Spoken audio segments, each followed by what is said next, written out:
Brandes, for the second year in a row, Chicago's Jewish and Christian communities are preparing to celebrate Passover and Easter amidst the pandemic. For some, that means coming together with friends and loved ones over Zoom after what's been an isolating 12 months. For others, it will be a mix of online worship and in-person celebration. Here to share more are Rabbi Seth Limmer of Chicago's Sinai congregation, that's located on Chicago's near north side, and Father Matthew O'Donnell, pastor at St. Columbanus Catholic Church in the Park Manor neighborhood on Chicago's south side. Gentlemen, thank you so much for joining us. Rabbi, if I can begin with you, as you prepare for Passover, how are the preparations going this time as opposed to this time last year? The preparations are a little bit easier because we had more advanced notice about being on Zoom. I think also last year, because this was all so new, we felt a tremendous pressure to be creative and offer all sorts of different options. But after this incredibly dislocating year that we've had, the Seders that we're having as a congregation here are going to be very traditional and sort of try and give everybody what they've been missing, the biggest sense of normalcy as possible. And Father O'Donnell, how about at St. Columbanus? What are your plans for Easter this year as opposed to last? I think the biggest thing for us at St. Columbanus is that people are actually able to be here in person. So we have capacity restrictions and limitations, but the fact that people can actually gather together for Easter is such a blessing and such a great thing as compared to a year ago. And Rabbi, to what extent is your congregation able to meet in person?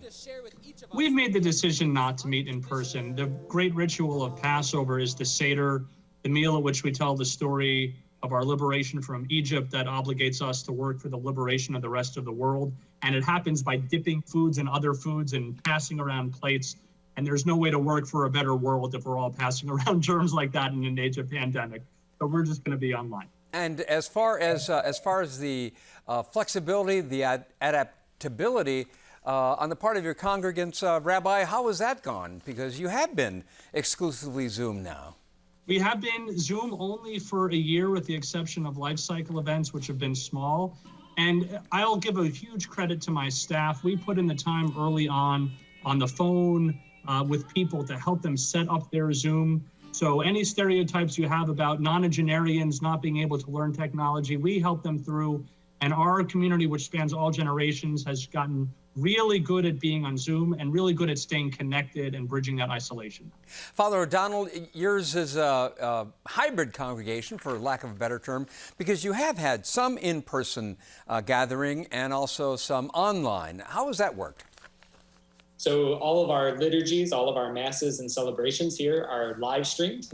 They go to our Facebook page, and then we also upload it later to our YouTube channel and our parish's website. So about half of our congregation is back here in person, and the other half participate virtually each week. This has been a very lonely year for a lot of people. Father O'Donnell, let me stay with you. How have you, to what extent has that been an issue for people, isolation, loneliness, and how do you address that? I think isolation and loneliness has definitely been something that a lot of people have felt this year. So we made the decision, we call parishioners each week. I make phone calls, other parishioners here in the church are calling one another. Social media has been a great way to stay connected. And kind of like Rabbi was saying, we found all of the people across generation have found ways to use technology to really connect with one another. Rabbi, there have been reports, and it's no surprise that many people have suffered challenges to their mental health. Some folks have experienced depression and so forth as a result of the pandemic. What has been your experience as far as reaching out to people who might be suffering those effects? I'm glad that those people who are really suffering, and it's all ages, although I will say I have a special place in my heart for kids and for widows and widowers. People are really suffering out there, and one of the roles of a community and a religious congregation needs to be a community is to be in contact with those people and let them know that someone cares. And we try as much as possible to create loving spaces, large and small, for people to connect and also to be honest and to admit that this has been mentally grueling on all of us. And I don't think any one of us is in perfect mental health. And we need to be able to talk about that and confront that together. Rabbi, one of the groups you mentioned are young folks, and anecdotally, one does hear of teenagers, for example, who aren't able to go to high school, be with their peers and so forth. How have you specifically addressed younger people who might be suffering the effects of isolation? You know, we got very lucky because our young high school students were really energized in the spring, and then unfortunately in the wake of Breonna Taylor's death and George Floyd's death. They started a group called Teens Be Heard to raise the voices for people who aren't represented in the electoral process. And our teenagers have bound together to try and make this a better world. They meet every week. They have planning meetings in between. So our teens have actually reached out to each other in religious community, make connections all over Zoom. We went to protests. And so that's been the encouraging sign that we've had. And we get together every week for our religious school and learning, and those that are there, we get some more personal time with. But it's been great to see them take the lead, but that's how much they needed.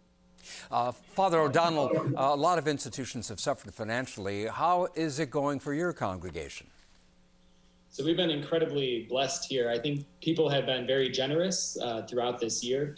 The ministries like our food pantry here at St. Columbanus has been able to continue. And I think a big part of that is because people saw that even while we might not have been open or weren't in person when the pandemic first started, our ministries continued. And so I've been really surprised and grateful and really humbled by the fact that people have been so generous. And I know that's true throughout the Archdiocese of Chicago. And sticking with you, Father O'Donnell, any silver linings for your congregation? Any positive things that have come out of this? Yeah, I think we've had weddings and baptisms, and our high school seniors who have received Fulbright scholarships to college, and our community using technology in a way that we had always talked about but never really implemented. And I think really the silver lining is we're a stronger community today because we missed each other, and we've had to find ways and be really intentional about coming together as a faith community. Rabbi, how about for your congregation? Any good things come out of this? I would say in the silver linings category, which you need to find, we're a very wide-flung congregation. We have members on the South Shore, on the North Shore, in the western suburbs. And now through the magic of Zoom, people can be with us in a real inclusive way and be seen and feel like they're a part of things. And I know that we're going to continue that. I would say the other thing is we feel like we matter and we're making a difference in a way that's more noticeable than ever before. This is a time where people have had most of their community and social opportunities and rootedness in life taken away from them. And we've tried our best to provide that for people. And I think the numbers that we're seeing and the appreciation that we're getting show that we're sticking true to that mission. That's where we'll have to leave it. Rabbi Limmer, Father O'Donnell, thank you both so much, and all the best to both you and your congregations. Thank you. Thank you.